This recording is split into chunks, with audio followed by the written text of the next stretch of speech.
The cicadas thrummed their relentless chorus as I unpacked the last of my belongings from my ancient Buick. August in rural Louisiana felt like living inside someone's mouth, hot, wet, and uncomfortably intimate. Sweat pooled under my clerical collar, the black fabric absorbing heat like God's own punishment for pride. St. Cyprian's Episcopal Church stood before me, its weathered white clapboard gleaming in the late afternoon sun. The building had that distinctly Southern Gothic charm: tall, narrow windows, a modest steeple topped with a rusted copper cross, all of it half swallowed by the massive live oaks that surrounded it. Their gnarled branches, draped in Spanish moss, formed a natural cathedral ceiling above the building. This was to be my first parish.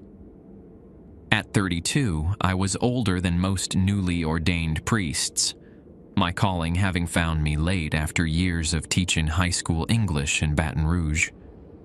When the bishop offered me this position in tiny Côte Perdue, I'd accepted with perhaps too much enthusiasm and too little research.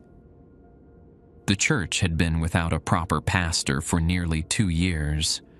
The last one, Father Thibodeau, had left under circumstances no one seemed eager to discuss. Family emergency, the bishop had said vaguely. Urgent call back to New Orleans. When I pressed for details, he'd only added that St. Cyprian's was a unique parish with unique pastoral requirements.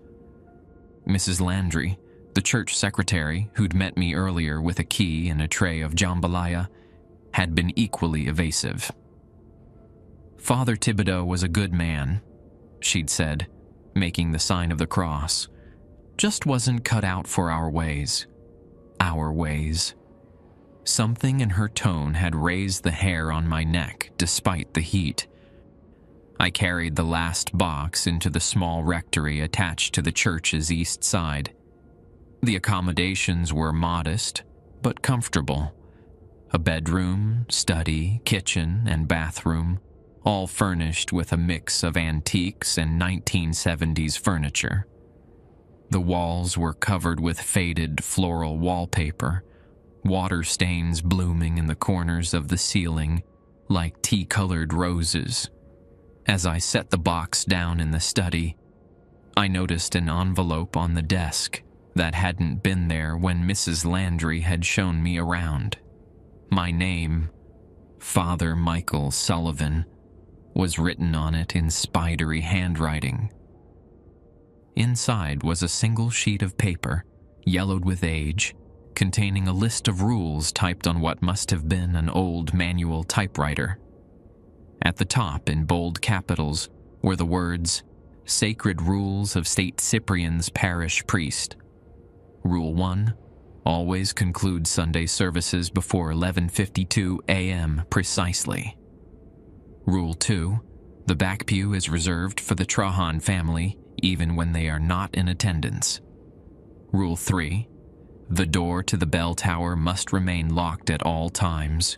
The key is not to be used except in cases detailed in the red ledger. Rule 4, communion wine must be mixed with 3 drops of water from the clay jug kept in the vestry. The jug is never to be refilled by the priest. Rule 5, no baptisms are to be performed during the dark of the moon.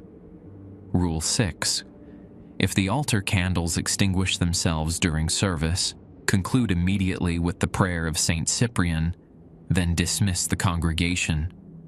Rule 7, confessions are heard only during daylight hours, never after sunset, regardless of circumstances.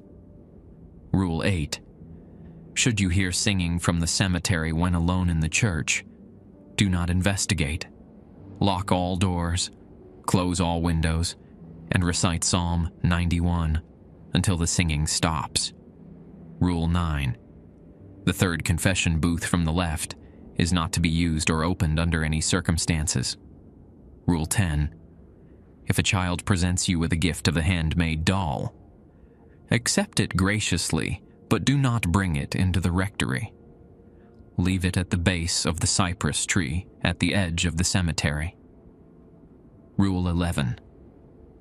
Never conduct services if there are exactly 13 people in attendance. Find an excuse to reschedule or invite someone from town to join. Rule 12. The hunting trophies in the parish hall are not to be removed, covered, or discussed with outsiders. Rule 13. Should you find the altar cloth soiled with mud bearing small white seeds, replace it immediately and burn the soiled cloth. Do not handle the seeds. At the bottom of the page, a handwritten note had been added in the same spidery script as the envelope. These obligations have preserved St. Cyprian's for 176 years. Disregard them at the peril of your soul and the souls in your care. Welcome to Côte Perdue, Father Sullivan. May God's mercy be sufficient. It was signed simply, Père Thibaudot. I reread the list, a nervous laugh escaping my lips. This had to be some kind of initiation prank, hazing the new priest with local superstitions and folklore. Even the name of the town, Côte Perdue, Lost Coast in French, despite being nearly 100 miles from the Gulf, suggested a community that enjoyed its mysteries. I set the paper aside and began unpacking my books. Outside, the cicadas fell suddenly, unnaturally silent. Through the open window came the distant sound of singing, a woman's voice, low and melodic, in what sounded like a French Creole dialect I couldn't quite place. It seemed to be coming from the direction of the cemetery. My first Sunday at St. Cyprian's arrived with a thunderstorm that rattled the rectory windows and sent sheets of water cascading from the church's rusted gutters. Despite the deluge, I was surprised to find the small church nearly full when I emerged from the vestry in my robes. About 40 parishioners sat in the wooden pews, their clothes and hair damp from the rain, faces expectant. I recognized Mrs. Landry in the front row, alongside Mayor Hebert, a corpulent man whose suit strained against his girth. The locals had dressed in their Sunday best, the men in suits despite the heat, the women in dresses and ornate hats that wouldn't have looked out of place at Churchill Downs. As I approached the pulpit, I noticed the back pew, empty save for a worn leather Bible and a small bouquet of white magnolia blossoms. The Trahan family pew, according to Rule 2. I'd asked Mrs. Landry about them yesterday. Old parish family, she'd said, arranging flowers for the altar.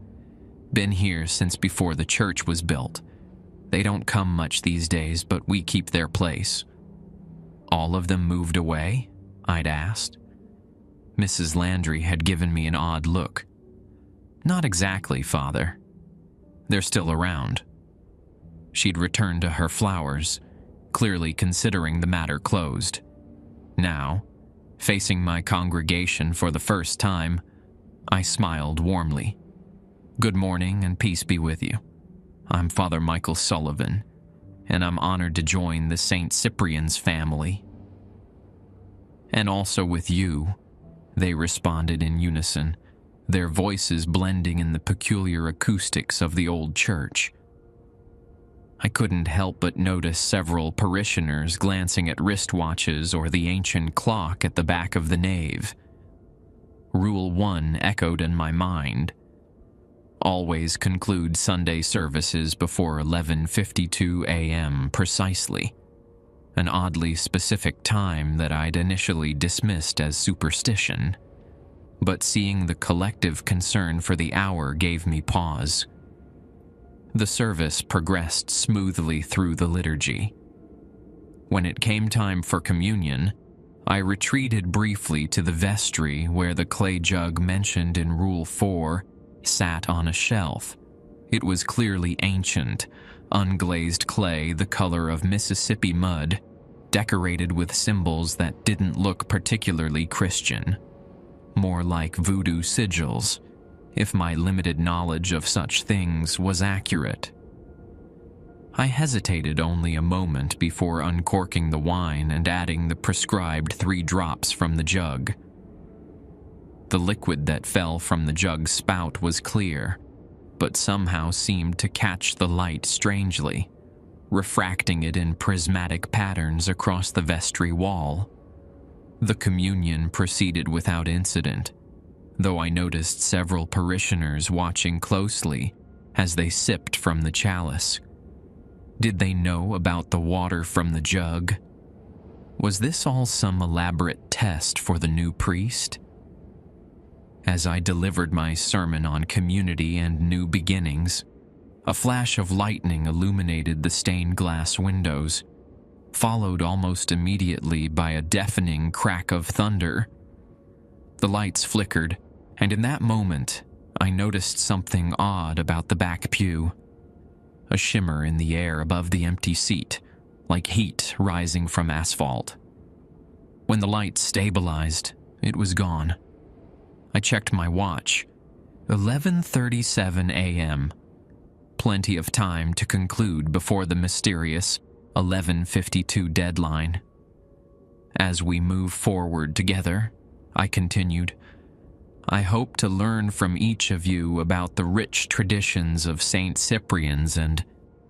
Another lightning strike, closer this time. The church plunged into darkness for several seconds. When emergency lights kicked on, I noticed something that made my blood run cold. The magnolia blossoms on the back pew had wilted completely, now brown and shriveled as if they'd been dead for weeks.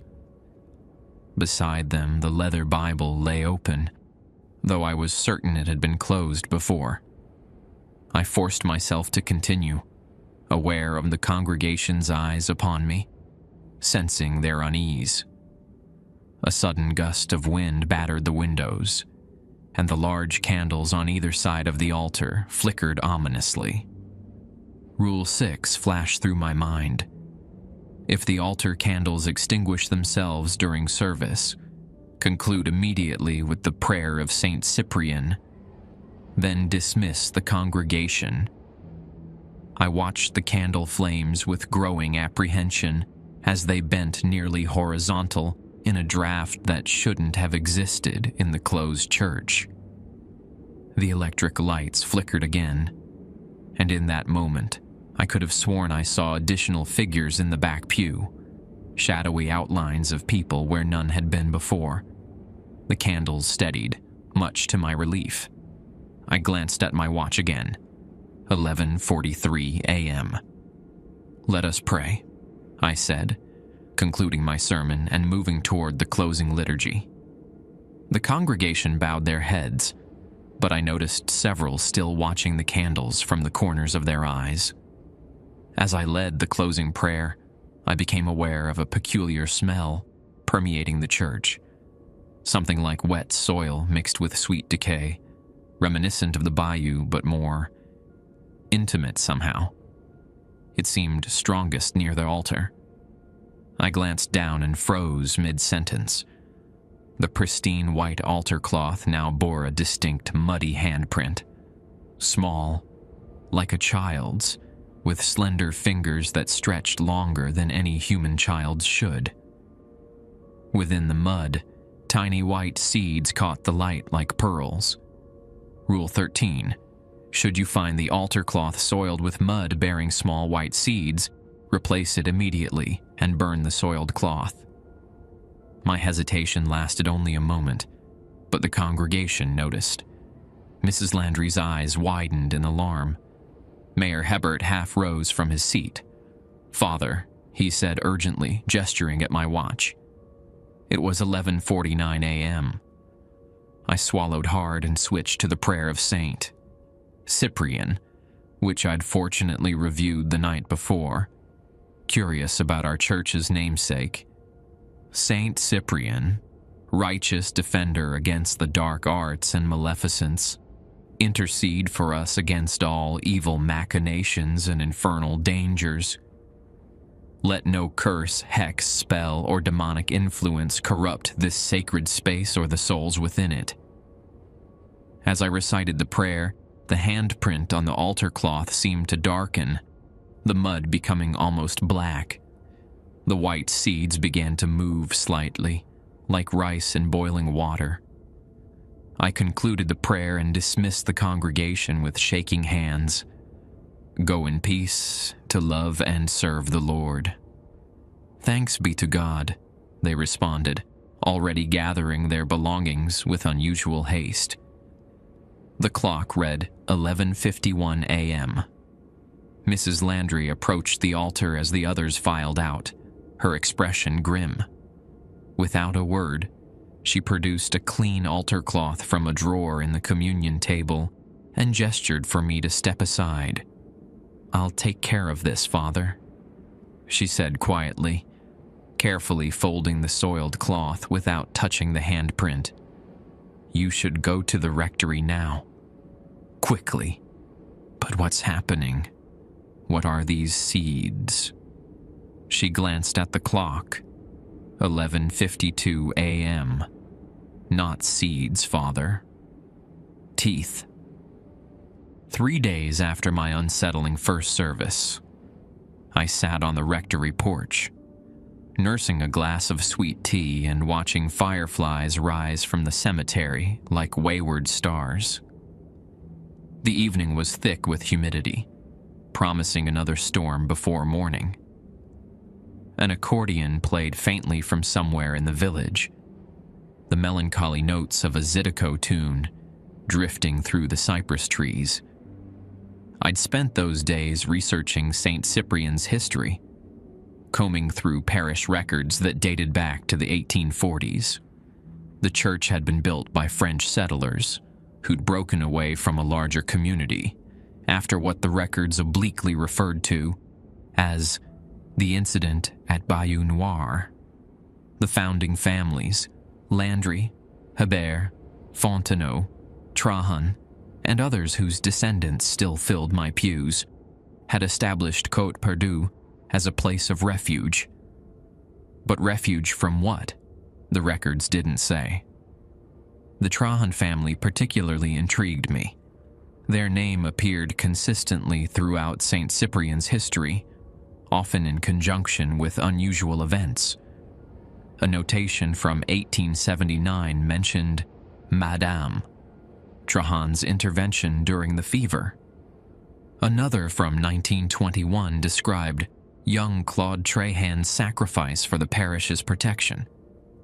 The most recent entry, from just 3 years ago, simply stated, Elise Trahan returned, arrangements made as per tradition. Yet despite their apparent importance, I had yet to meet a single Trahan in the flesh. The screen door creaked behind me, and I turned to find Mrs. Landry carrying a covered dish. The smell of crawfish étouffée wafted enticingly through the twilight. Thought you might be hungry, Father, she said, setting the dish on the small table between the rocking chairs. Men forget to eat when they're lost in books. You're too kind, I said, gesturing for her to join me. I was just thinking about the Trahan family, actually. When might I meet them? Mrs. Landry settled into the rocker, her weathered hands folding in her lap. That depends on them, not us. She glanced toward the cemetery, where the mist was beginning to gather between the above-ground tombs. They come when there's need. And the reserved pew? The flowers? Tradition, she said firmly. Some traditions keep things balanced. I decided to be direct. Mrs. Landry, what happened to Father Thibodeau? Really? She was silent for so long I thought she might not answer. Finally, she sighed. He broke Rule 7. Heard a confession after sunset. Her voice dropped to a whisper. It wasn't one of our parishioners, despite the evening heat. Whose confession did he hear? Elise Trahans, but it wasn't entirely her anymore. Mrs. Landry made the sign of the cross. The bishop transferred him to a monastery up north after we found him. He hasn't spoken a word since that night. Before I could press further, the accordion music stopped abruptly. In the sudden silence, the distant rumble of thunder seemed unnaturally loud. "You should go inside now, Father," Mrs. Landry said, rising quickly. "Storm's coming. Don't open your door tonight, no matter who calls. The rules don't cover everything." She hurried down the porch steps and across the churchyard, her figure soon swallowed by the gathering darkness. I remained seated, wrestling with my growing unease. Part of me, the rational, seminary-educated part, wanted to dismiss all this as rural superstition. But another part, something more primitive and intuitive, recognized the genuine fear in Mrs. Landry's eyes. As if punctuating my thoughts, a flash of lightning illuminated the cemetery. For a brief moment, I thought I saw a figure standing among the tombs, a woman in white, her face turned toward the rectory. Then darkness fell again, and she was gone. I gathered my books and the untouched étouffée and retreated inside, locking the door behind me. The storm arrived in earnest, rain lashing against the windows as I prepared for bed. Despite the heat, I felt cold. Sleep came fitfully, broken by dreams of whispered confessions in a language I didn't understand. Sometime in the deepest part of night, I woke to a gentle knocking at my door. Remembering Mrs. Landry's warning, I remained motionless in bed, scarcely breathing.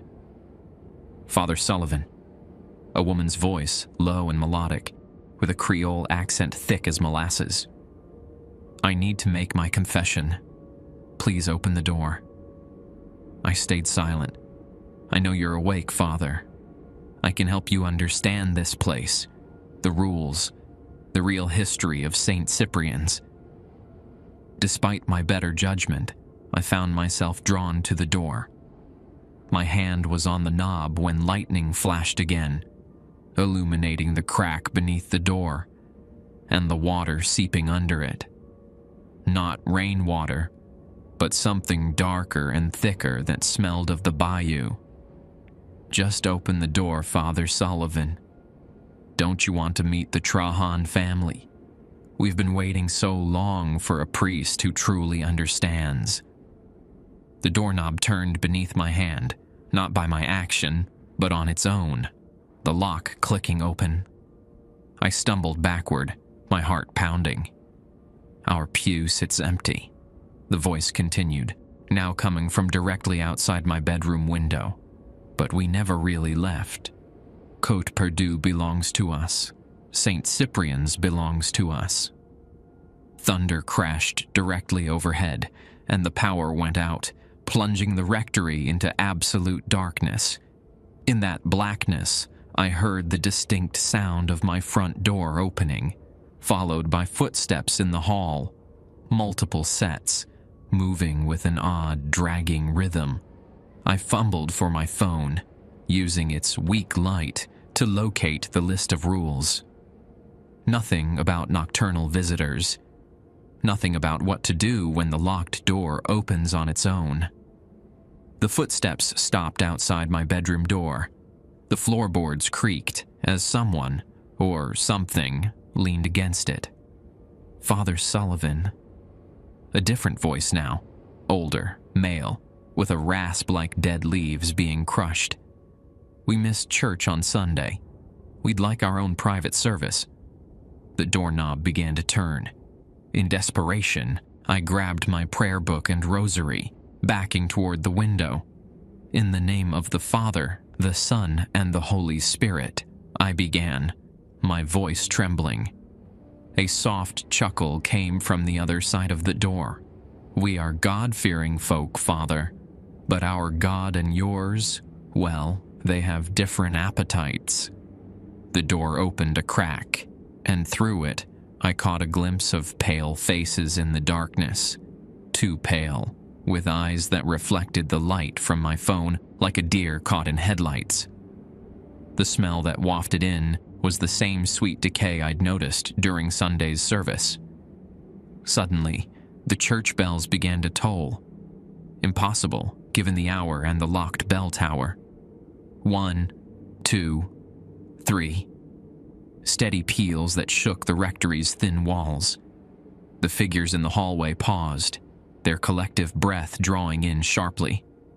"The old ways still hold," hissed the woman's voice, now edged with anger. "But not forever, new priest, not forever." The door slammed shut with such force that the frame cracked. The footsteps retreated rapidly, accompanied by an odd clicking sound like fingernails on hardwood. I heard my front door crash open, then silence broken only by the continuing bells. 7, 8, 9. I remained frozen in place, clutching my rosary so tightly the beads cut into my palm. 12, 13. The 13th bell resonated longer than the others, its tone shifting into something almost like a human wail before fading away. When dawn finally came, I found my front door standing open, muddy footprints leading from the porch to the cemetery. The prints were strange. Too long, with oddly jointed toes that left sharp indentations in the wood floor, as if they'd had claws. On the rectory steps lay a fresh bouquet of magnolia blossoms and a note written in elegant, antiquated script. "Sunday next, Father Sullivan. Our pew won't be empty. Prepare the wine properly." It was signed simply, "The Trahans." The morning after the nocturnal visitation, I called the bishop in Baton Rouge. The conversation was brief and unsatisfying. "Every parish has its quirks, Father Sullivan," he said, his voice crackling over the poor connection. "St. Cyprian's more than most. With all due respect, Bishop Gregory, what happened last night went beyond quirks. I had intruders. The bell tower, which I'm told must remain locked at all times, somehow rang 13 times at 3 in the morning. A long pause followed. The bell tower rang 13 times. Yes, and I found muddy footprints leading from my door to the cemetery. Another pause, longer this time. I'm sending Father Antoine LeBlanc to assist you. He grew up near Côte Perdue and understands the local traditions.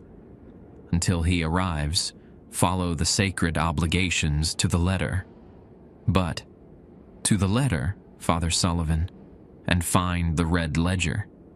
It should be in the vestry somewhere." He hung up before I could press further. The red ledger.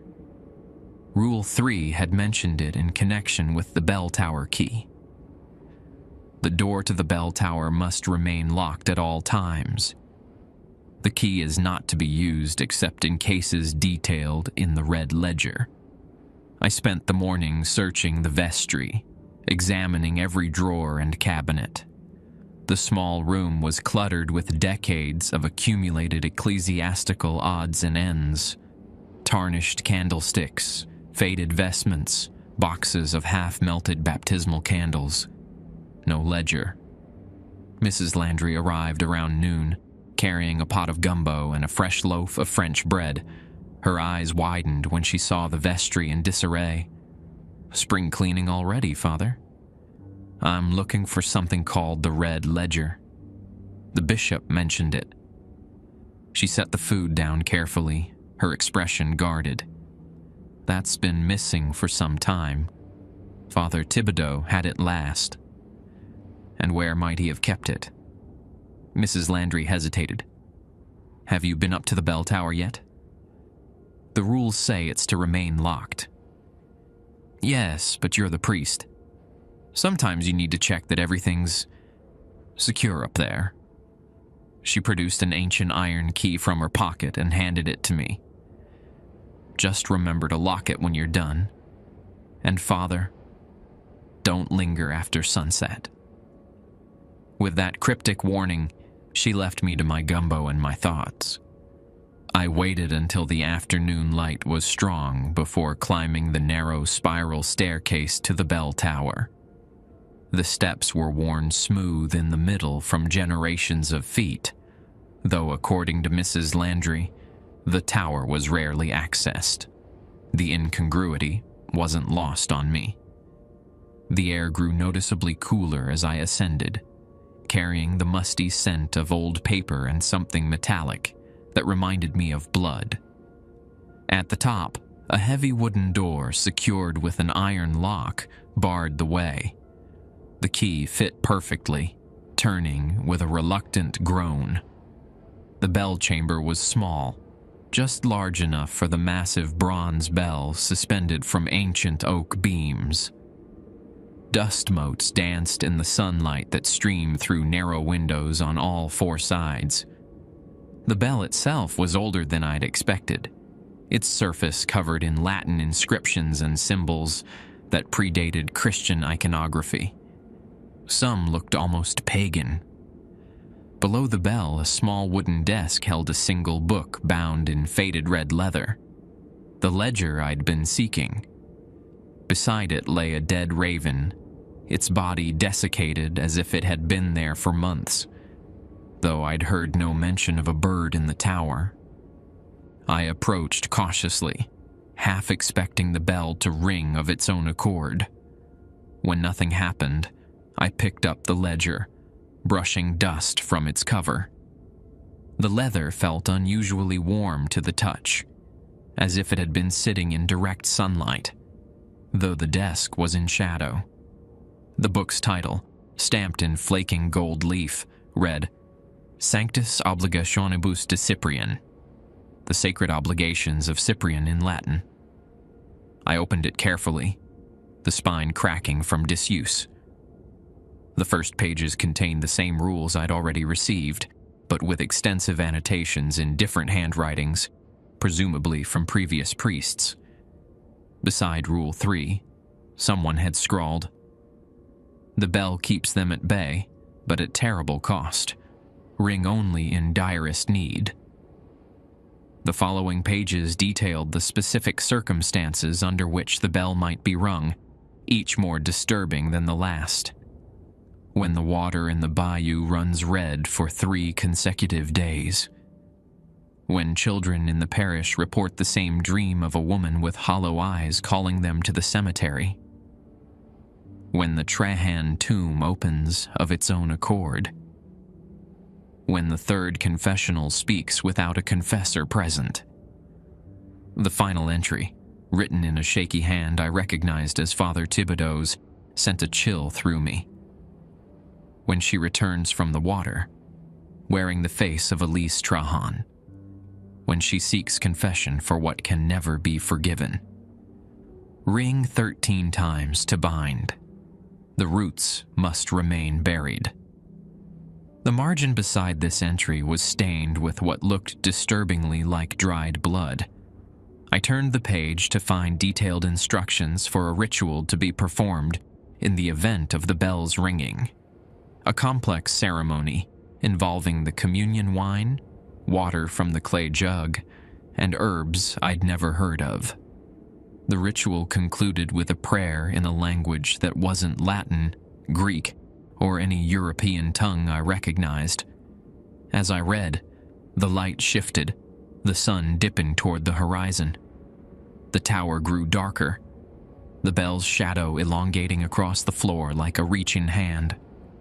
From directly below, I heard the church door open, followed by footsteps in the nave. "Father Sullivan?" A woman's voice called, not Mrs. Landry's, but the same melodic Creole accent I'd heard outside my door the previous night. "Are you here? I've come to discuss Sunday's service." I froze, the ledger clutched in my hands. The bell above me creaked slightly, as if disturbed by a breeze, though the air was still. "I can hear you up there, Father," the voice continued, closer now. reading old stories, old lies. Why not come down and hear the truth from one who lived it? The footsteps reached the base of the tower stairs, wood groaning as someone, or something, began to ascend. The Trahans built this church, you know. Built it over something far older, something hungry. The voice was halfway up the stairs now. The rules don't protect the parish from us, Father Sullivan. They protect it from what we keep at bay.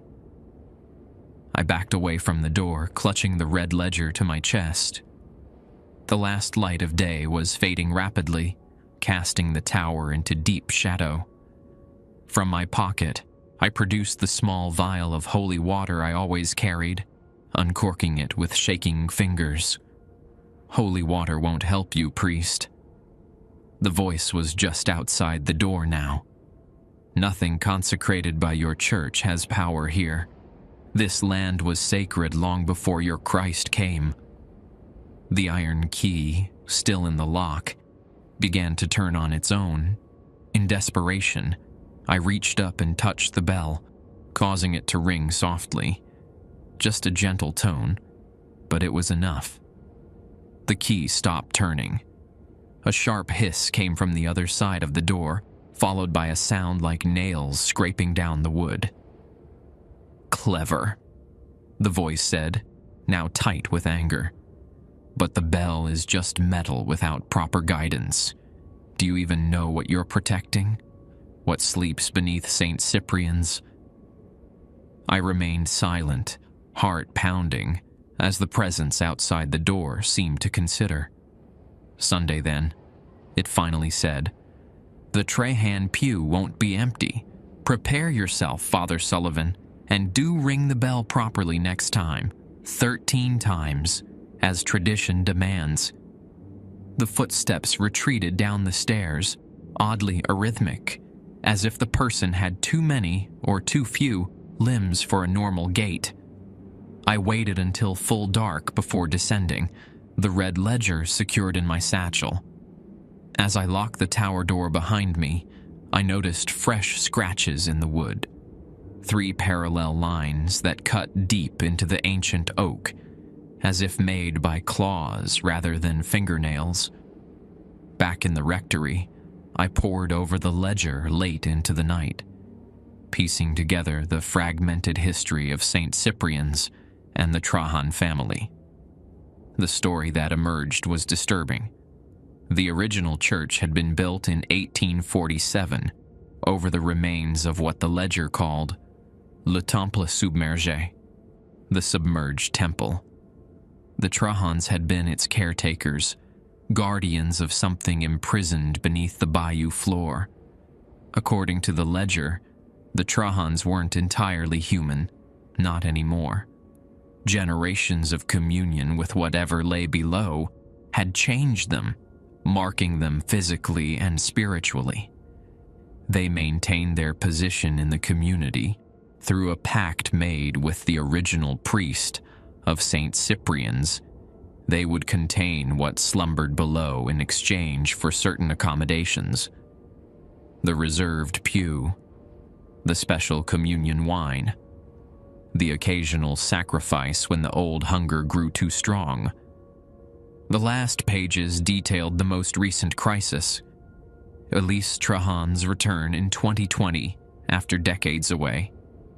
She'd come back changed, carrying seeds of the deep one in her heart. Father Thibodeau had confronted her, attempted an exorcism without proper preparation, and paid a terrible price. The final entry, dated 3 days before my arrival, was in yet another hand. Father Sullivan comes tomorrow. May God grant him wisdom to follow the rules. The Trahans stir, the roots spread, the hunger grows. It was signed, Eleanor Landry, acting custodian of St. Cyprian's. As I closed the ledger, my phone chimed with a text message. An unknown number, but the area code was local. Check the third confessional, Father. See what Father Thibodeau found there. The rules exist for a reason, but not the reason you think. Rule 9 echoed in my mind. The third confession booth from the left is not to be used or opened under any circumstances. I set the phone down, unsure who had sent the message or what game was being played. Outside, an owl called 3 times, its cry like a woman weeping. Beneath that sound, almost too faint to hear, came a gentle splashing from the direction of the nearby bayou. Something was moving in the water, coming closer to St. Cyprian's with each ripple. I awoke to the sound of someone knocking urgently on the rectory door. Sunlight streamed through my window. I'd fallen asleep in my chair, the red ledger open on my lap. My mouth tasted of stale coffee and fear. The knocking continued, accompanied now by a man's voice. "Father Sullivan? It's Antoine LeBlanc. The bishop sent me." I stumbled to the door, bleary-eyed and disoriented. Father Antoine LeBlanc stood on my porch, a heavy-set man in his 60s with dark skin and salt and pepper hair cropped close to his scalp. He wore the traditional black clothes and white collar of our calling, though a small gris-gris bag hung almost invisibly from his belt, something no seminary would have approved. "You look like you've had quite a night," he said, his Creole accent thick but refined. The bishop wasn't exaggerating about your situation. I stepped aside to let him enter. I found the red ledger, and I had visitors again last night. Father Antoine nodded grimly. The Trahans don't waste time. They've been baiting for a new priest, someone who might be more accommodating than Father Thibodeau. He moved to the kitchen with the familiarity of someone who knew the rectory well, putting on a pot of coffee. As the rich chicory blend began to brew, filling the small space with its aroma, he examined me with shrewd eyes. "You haven't broken any of the rules yet, have you?" "Not intentionally," I said, then hesitated. "Though I did go to the bell tower. That's permitted for the priest, as long as you locked it afterward." I nodded. "Father Antoine, what exactly is happening here? The ledger mentions something beneath the church and the Trahans as its guardians, but the details are frustratingly vague." The older priest sighed, pouring us each a cup of the strong coffee. St. Cyprian's was built on what the local Chitimacha tribe called the sleeping place. Before Europeans came, they made offerings here to keep what slept below from waking. He added a generous spoonful of sugar to his cup. The French settlers who founded Côte Perdue discovered this too late, after they disturbed the old temple ruins while building their church. And the Trahans? The original Augustine Trahan was the expedition leader. When things began happening, children disappearing, livestock found drained of blood, strange growths emerging from the bayou, he made a bargain with what lived below. His family would serve as intermediaries, keeping the entity appeased with small sacrifices to prevent it demanding larger ones. I felt cold despite the muggy heat. "Human sacrifices?" Father Antoine shrugged. "Sometimes. Mostly the arrangement involved certain concessions. The reserved pew, ritual observances, looking the other way when the Trahans required sustenance. The rules evolved to minimize harm, while acknowledging realities the church would rather not confront. So we're facilitating some kind of pagan worship. How can that possibly align with our vows?" "The alternative is worse," he said simply. "Much worse. The bishop knows this. Every bishop since 1855 has known." I struggled to reconcile this with my faith, with everything I'd been taught. "And Father Thibodeau? What happened to him exactly?" He thought as you do. Decided the arrangement was sacrilege, that the church shouldn't compromise with darkness. Father Antoine stared into his coffee. He tried to drive the tray hands out, refused to perform the rituals. Then he attempted to exorcise Elise Trahan when she returned from New Orleans. Did it work? His laugh was humorless. In a matter of speaking, he drove something out of her, yes, but Elise was the only one holding it back. He fixed me with a serious gaze. That's why the bell rang 13 times the other night. That's why the rules have been failing. What the Trahans kept contained for generations is pushing against its boundaries. A chill ran down my spine as I recalled the text message from the previous night. Someone told me to check the third confessional. Rule 9 says it's not to be used or opened. Father Antoine set his cup down so quickly, coffee splashed over the rim. Who told you that? An anonymous text. Local number. It's a trap, he said flatly. The third confessional is sealed for a reason. It's where Father Thibodeau performed the exorcism on Elise Trahan. It's where we found what was left of him afterward. I felt sick. You said the bishop transferred him to a monastery. We found his body. What survived was his soul, but not his mind. Father Antoine made the sign of the cross. The bishop felt a living shell was better than admitting what actually happened. Through the window, I could see Mrs. Landry crossing the churchyard with her usual basket of food. Father Antoine followed my gaze. Eleanor Landry is one of the good ones. Her family has helped maintain the balance for generations. Trust her, and Mayor Hebert. The rest. He shrugged. Côte Perdue is more Trahan than not these days, by blood if not by name. Mrs. Landry entered without knocking, her expression shifting from concern to relief when she saw Father Antoine. Thank the Lord, she said, setting down her basket. You got here in time.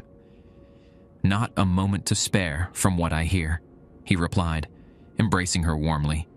The bell rang. 13 times, she confirmed. And there's more. Show him, Father Sullivan. I retrieved the note left by the Trahans, with its ominous mention of Sunday service. Mrs. Landry and Father Antoine exchanged worried glances. They never come to church, Mrs. Landry said. Not as a family. Not in decades. They're planning something, Father Antoine mused. The question is what? And who sent me the text about the third confessional? I added. If it's sealed for our protection, someone wants you to break the seal. Father Antoine finished grimly. Someone working for what's stirring below. Mrs. Landry crossed herself. Or someone who wants to show him the truth. An uncomfortable silence fell. Father Antoine finally spoke. We should check the confessional. Not open it. Just ensure the seals are intact. The three of us walked to the church, the morning sun already heating the air to an oppressive degree. Inside, the nave was cool and dim, mote-filled light streaming through the stained glass windows. The confessionals stood along the west wall. 3 identical wooden booths, ornately carved with scenes of biblical forgiveness. Or so I'd thought. As we approached, I noticed the carvings on the third booth were subtly different. The figures more angular, their postures suggestive of supplication to something looming above them. Something only partially depicted in the wood. Father Antoine produced a small vial of oil and anointed the door, murmuring prayers in what sounded like a mixture of Latin and something older. Mrs. Landry stood back, her rosary clutched tightly in gnarled fingers. The seals are weakening, Father Antoine announced. pointing to hairline cracks in the wood that formed patterns like branching roots. Something's been working on them from the inside. That's not possible, Mrs. Landry whispered. There's nothing in there. We cleaned it out after what happened. Father Antoine pressed his ear to the door, then recoiled.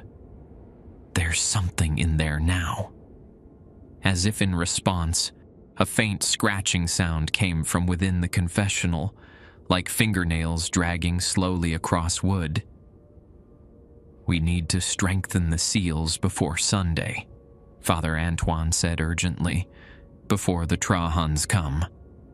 What about Father Thibodeau's journal? Mrs. Landry asked. He documented the original sealing ritual. I haven't found any journal, I said, looking between them. Mrs. Landry frowned. It should be with the red ledger, a small black book with a silver cross embedded in the cover. It wasn't in the bell tower. The scratching from inside the confessional grew louder, more insistent. A thin, dark liquid began seeping from beneath the door. Not water, not blood, but something that seemed to absorb light rather than reflect it. We need to leave, Father Antoine said, backing away. Now. As we retreated, a voice called from within the confessional, a child's voice, high and sweet. Father Sullivan? I made a doll for you. Don't you want to see it? Rule 10 flashed through my mind. If a child presents you with a gift of a handmade doll, accept it graciously, but do not bring it into the rectory. Leave it at the base of the cypress tree, at the edge of the cemetery. There are no children in the church, Mrs. Landry whispered, her face pale. School is in session. Father Sullivan, the voice called again, no longer entirely childlike, harmonics creeping in that no human throat could produce. Don't you want to hear my confession? I've been very, very bad. The dark liquid continued spreading across the floor, moving against gravity, flowing toward us like it had purpose. Where it touched the stone floor, small white objects that looked disturbingly like teeth began to sprout. Father Antoine grabbed my arm, pulling me toward the door. It's trying to force a connection. Don't respond. Don't engage. We backed out of the church, Father Antoine continuing his prayers, as Mrs. Landry hurriedly locked the massive doors behind us. Through the thick wood, I could still hear that voice calling my name, over and over, like a twisted nursery rhyme. In the harsh sunlight, Father Antoine looked older, more worn. We need that journal, and we need to prepare for Sunday. The Trahans are coming, and I fear they're bringing something with them. Something that's been waiting a very long time for an invitation into God's house. As we stood there, my phone chimed with another text message. The same unknown number. Not all Trahans serve the deep. Some of us remember the original purpose of the covenant. Find the journal. Trust no one until Sunday. The child comes. Who could be sending these? I asked, showing them the message. Mrs. Landry and Father Antoine exchanged cryptic glances. Elise Trahan had a daughter, Mrs. Landry said quietly. Marie. She fled Côte Perdue years ago, rejecting her family's legacy. The Trahans disowned her. If Marie is reaching out, Father Antoine added, it means the situation is even more dire than we thought. The schism in the Trahan family was violent. From inside the church came a sudden silence, then a sound like laughter. Multiple voices, none of them human, rising in a terrible chorus that resonated through the walls. We need to find that journal, Father Antoine said grimly, and pray we're not already too late. We spent the remainder of that day searching the church and rectory for Father Thibodeau's missing journal. We looked everywhere: cabinets, closets, floorboards, even inside the hollow bases of the larger saint statues. Nothing. As evening approached, Father Antoine prepared to leave for the small motel on the edge of town. He'd brought supplies for reinforcing the confessional seals, blessed oil, St. Benedict medals, and pouches of herbs I didn't recognize. But we agreed to wait until morning to apply them. "Don't open your door tonight," he warned, echoing Mrs. Landry's earlier advice. "And whatever you do, don't enter the church alone before I return at dawn." After he left, I sat on the rectory porch with a glass of bourbon, watching the fireflies and contemplating my strange situation. Seminary had prepared me for crises of faith, theological debates, and the challenges of ministering to a community. It had not prepared me for ancient entities beneath the bayou, families changed by generations of unholy communion, or sealed confessionals leaking darkness. As twilight deepened into true night, my phone chimed again. The now familiar unknown number. The journal isn't in the church. Thibodeau was smarter than that. Check the place where all Côte Perdue's real histories are kept. I texted back for the first time. "Who are you?" The response came quickly. A Trahan who remembers our original purpose. Guardians, not servants. Marie Trahan. 3 dots appeared, then disappeared. Finally, not safe to say more. Find the journal before Sunday. Look where the town keeps its dead history. The town's dead history. What could that mean? The cemetery seemed too obvious. The parish records? We'd already searched those. I took another sip of bourbon, trying to think like Father Thibodeau, a man desperate to hide something of crucial importance from people who knew the church intimately. Suddenly, it clicked.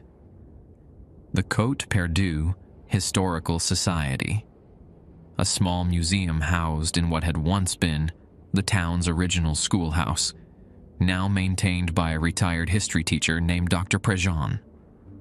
I'd noticed it during my initial tour of the town, but hadn't yet visited. I checked my watch. 9:17 p.m., almost certainly closed. But perhaps Dr. Prejean lived nearby? I called Mrs. Landry, who answered on the first ring as if she'd been expecting my call. "The Historical Society," I said without preamble. Could Father Thibodeau have hidden something there? Her sharp intake of breath was answer enough. Claude Prejean was one of his few confidants, but the society closes at 5. Does Dr. Prejean live locally? Could we contact him tonight? "He lives above the museum," she said.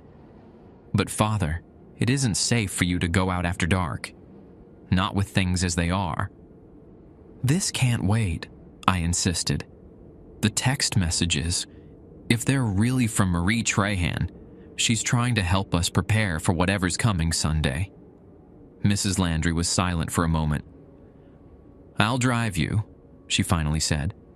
"Give me 15 minutes.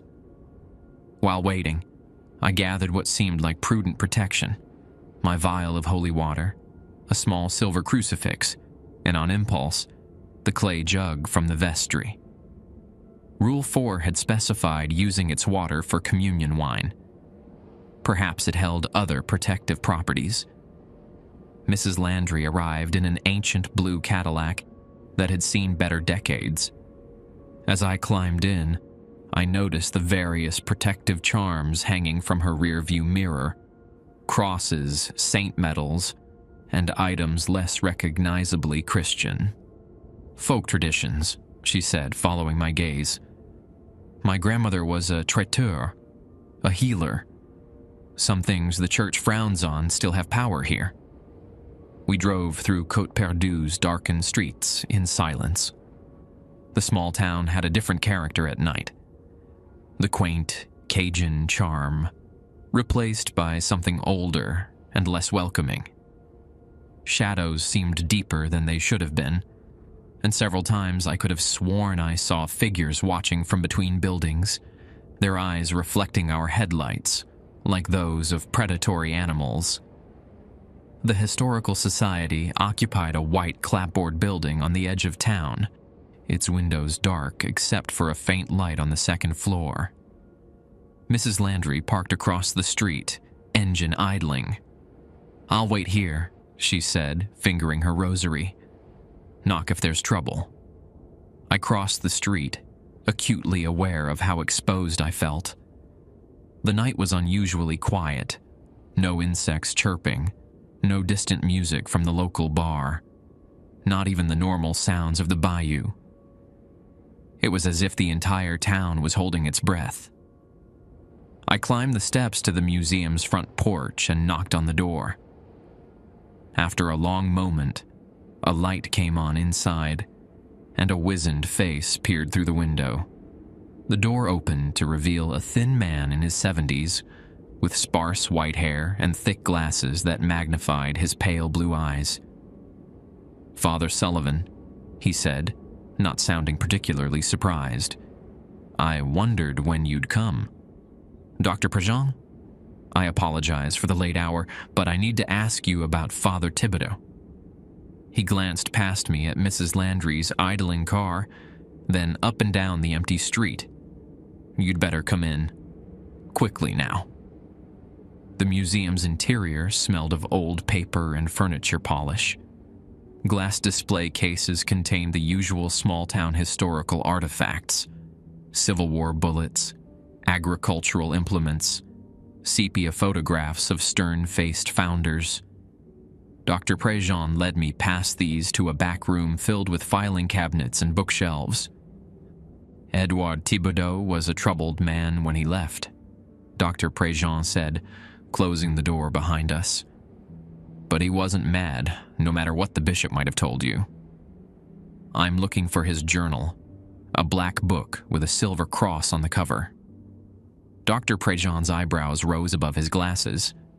"What makes you think I have it?" "A reliable source suggested Father Thibodeau would have trusted you with something important."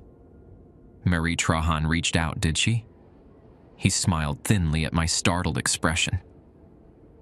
"News travels quickly in small towns, Father. Especially when the Trahans start making moves after years of relative quiet." He crossed to a large portrait of a stern-looking man in 19th century clothing. "Augustin Trahan, the town's founder. A complicated man who made a complicated bargain." The portrait swung outward on hidden hinges, revealing a small wall safe. Dr. Prejean spun the dial with practiced ease and removed a black leather-bound book with a tarnished silver cross embedded in its cover. "Edouard believed the church had become complicit in something monstrous," he said, handing me the journal. "He thought the rules enabled evil rather than containing it.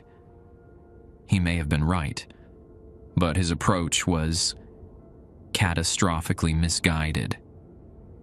I took the journal, feeling its weight, heavier than its size suggested, as if the contents somehow added physical mass. "What happened when he tried to exorcise Elise Trahan?" Dr. Prejean removed his glasses, rubbing the bridge of his nose. "Elise was unique among the Trahans. She maintained human appearance despite her heritage.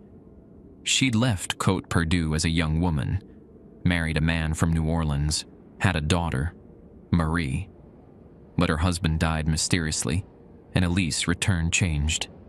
Not just grieving, but physically altered." "Changed how?" "The hunger was visible in her, the old Trahan bloodline expressing itself more thoroughly than usual." He replaced his glasses. "When Father Thibodeau performed the exorcism, he didn't understand what he was dealing with. The Trahans aren't possessed, Father Sullivan. They're transformed. Generation after generation of communion with what lies beneath the bayou has altered them at a fundamental level. The journal felt warm in my hands, almost alive. And Elise? The exorcism tore away the human part of her, leaving only what had been growing beneath. It freed the essence of the deep one that had been gradually consuming her. His voice dropped to a whisper. What remains of Elise haunts the third confessional, neither fully human nor fully other. A doorway of sorts. A sound from outside interrupted us. A splash, as if something large had moved in water, though the bayou was a quarter-mile away. Dr. Prejean moved to the window, peering cautiously through the blinds. "They're watching," he said softly. "They know you're here." I joined him at the window. The street appeared empty, but the shadows between buildings seemed deeper, more fluid somehow. Mrs. Landry's car was still there, but she sat rigidly upright, her face a pale oval in the darkness. "I should go," I said, tucking the journal inside my jacket. "Thank you for keeping this safe." Dr. Prejean gripped my arm suddenly, his eyes intense behind his glasses. "Before you leave, you should know that not all the rules protect St. Cyprian's. Some protect the Trahans. Some maintain the ancient covenant. Edward discovered which were which. That's why they silenced him." "How do I know which rules to follow?" He smiled grimly. "That's the terrible choice every priest at St. Cyprian's must make eventually. Read the journal carefully, and watch for Marie Trahan. If anyone knows the truth of what's happening now, it's her." As if on cue, my phone chimed with another text. "Get out now. They're coming." Dr. Prejean's face drained of color as splashing sounds surrounded the building. Impossible, given our distance from water. "Go out the back," he urged, pushing me toward a rear door. "Through the old cemetery. Don't stop until you reach consecrated ground." "What about you?" "I've lived in Côte Perdue all my life, Father. I know how to manage." He pressed a small object into my hand, a tarnished silver key. "For the third confessional. If all else fails, Elise might help. She wasn't always a monster." The splashing grew louder, accompanied now by a wet, slithering sound against the building's exterior walls. Through the front windows, I could see dark water flowing up the porch steps, moving against gravity, thick with writhing shapes. Mrs. Landry's car engine roared to life as she reversed sharply, narrowly avoiding a surge of the dark water that rushed across the street toward her. Her tires squealed as she sped away, presumably to get help. "Go!" Dr. Prejean shouted, pushing me toward the back door. "Read the journal! Trust Marie!" I rushed out the rear entrance into an overgrown cemetery far older than the one beside St. Cyprian's. Moonlight illuminated crumbling tombs and tilting headstones, many bearing the Trahan name in various stages of erosion. Behind me, the museum's windows shattered inward, followed by Dr. Prejean's shout, abruptly cut short.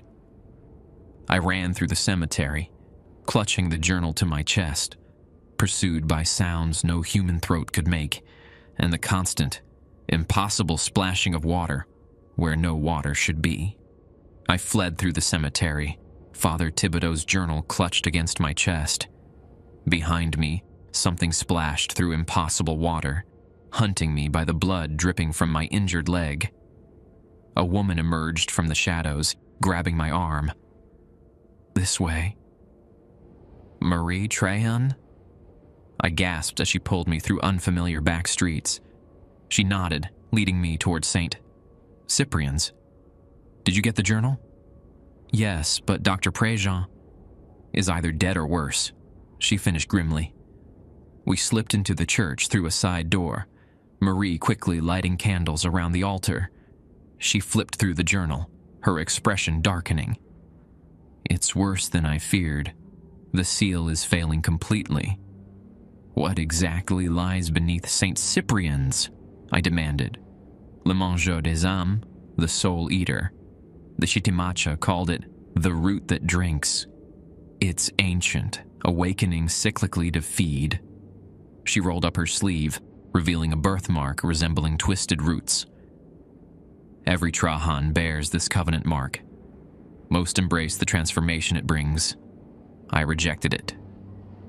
And your mother? In the confessional? Part of her. The exorcism created a tear between worlds. She pointed to Father Thibodeau's analysis. Only rules 1, 5, 6, 8, and 12 actually protect against the entity.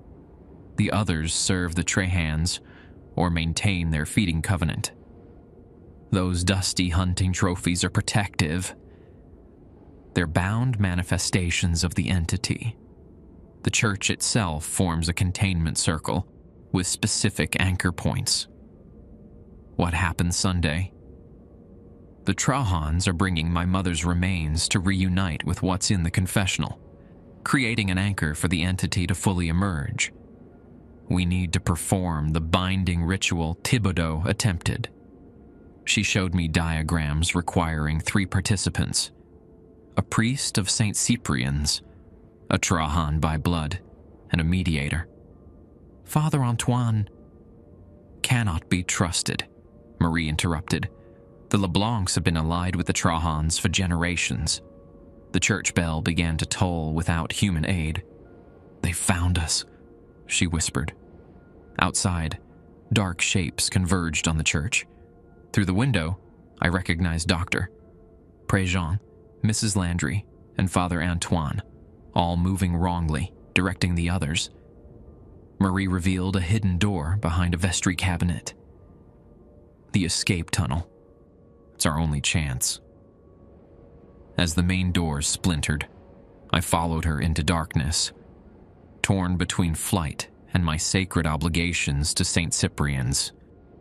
The tunnel led us to an abandoned caretaker's cottage, half swallowed by kudzu at the edge of church property. Marie sealed the passage behind us with a combination of prayer and a strange paste made from herbs she carried in her pocket. They won't find us here, she said, drawing curtains over broken windows. This place has protections older than St. Cyprian's. The cottage interior was surprisingly intact, despite its external decay. Shelves lined with jars of preserved specimens, none I wished to examine closely, surrounded a worn table covered in faded diagrams. Marie cleared space and laid the journal open. Sunday gives us one advantage, she said, lighting oil lamps. They need a complete ritual with 13 family members. That means preparation, coordination. What's our plan? I asked, examining yellowed pages detailing the binding ritual. We need a third participant, someone untouched by either St. Cyprian's or the Trahans. She pointed to a diagram showing 3 figures forming a triangle. The ritual requires balance: a servant of God, a blood descendant of the covenant, and a neutral vessel. In a town this small, where everyone's connected, she smiled grimly. I have someone, an anthropologist from Tulane studying local folklore. She's been documenting my family history for months without realizing its true nature. Marie sent a text message, then turned to me. Until Sunday, you need to maintain appearances. Return to the church tomorrow as if nothing's wrong. Follow the rules exactly, even the ones serving the covenant. Any deviation will alert them. They'll know I have the journal. Let them think it burned with Dr. Préjean's museum.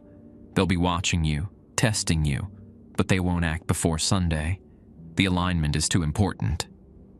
I nodded, the weight of responsibility settling over me like a burial shroud. And you? I'll remain hidden, preparing what we need. Meet me here Saturday night after dark." As dawn approached, I slipped back to the rectory while Marie remained in the cottage. I found my door ajar, the interior ransacked but otherwise undisturbed. A note pinned to my pillow read simply, "Sunday, 13 bells." I showered and changed, hiding my injured leg beneath fresh pants. At precisely 8 a.m., a knock came at my door. Father Antoine stood on my porch, smiling pleasantly, as if the previous night's hunt had never occurred. "Good morning, Father Sullivan," he said. "I thought we might reinforce those seals today. Sunday's coming quickly after all." His eyes, I noticed now, had a subtle wrongness. Pupils slightly too large, irises ringed with an unnatural amber. I smiled back, the journal's warning screaming in my mind. "Of course, Father. The rules must be maintained. They say in Côte Perdue that St. Cyprian's has had 17 pastors since its founding. 17 shepherds who either kept their flock safe or fed them to the darkness beneath the bayou. I am the 18th, though what remains of me bears little resemblance to the earnest priest who arrived 6 months ago. Sunday came with storm clouds gathering over the church, the air thick with anticipation. I prepared the communion wine according to Rule 4, mixing in 3 drops from the clay jug, though I now understood its true purpose. Not protection, but preparation. The wine wasn't meant to safeguard the congregation, but to gradually attune them to the entity's essence, making them easier to consume when the time came. The Trahans arrived as promised, 13 of them filling their reserved pew with eerie silence. Their faces bore subtle variations of the same features: 2 wide eyes, slightly elongated fingers, skin with the faintest greenish undertone. At their center sat an elderly woman in a white dress, her lined face a more human version of the statue I'd glimpsed during my flight through the cemetery. Emmeline Trahan, the family matriarch. Marie and our third participant, Dr. Gabrielle Wilson from Tulane, waited in the secret passage, ready to emerge when I gave the signal. The binding ritual was prepared, our roles memorized. All we needed was the moment when the Trahans opened the third confessional, exposing the weakness between worlds. But someone had revised the rules. The sacred obligations of St. Cyprian's continue, though they've changed since that bloody Sunday. The church remains, rebuilt after the fire, its white clapboard pristine against the moss-draped oaks. The congregation grows steadily, drawn by rumors of miracles and the charismatic new priest. If you attend services, you'll notice certain oddities. The pastor drinks deeply from the communion chalice, but distributes only wafers to his flock. 13 carved figures surround the altar, where hunting trophies once hung. The third confessional remains sealed, though sometimes parishioners report hearing whispers from within. A woman's voice reciting what sounds like rules. The Trahans still occupy their reserved pew, though they now extend hospitable invitations to newcomers, especially those with young children. The pastor visits their estate frequently, emerging with renewed vigor and sermons that leave the congregation spellbound. And sometimes, walking the bayou at night, locals glimpse a solitary figure in clerical collar, standing knee-deep in dark water, head tilted as if listening to something beneath the surface. The rules protect St. Cyprian's. The question has always been, from what? Or perhaps, from whom?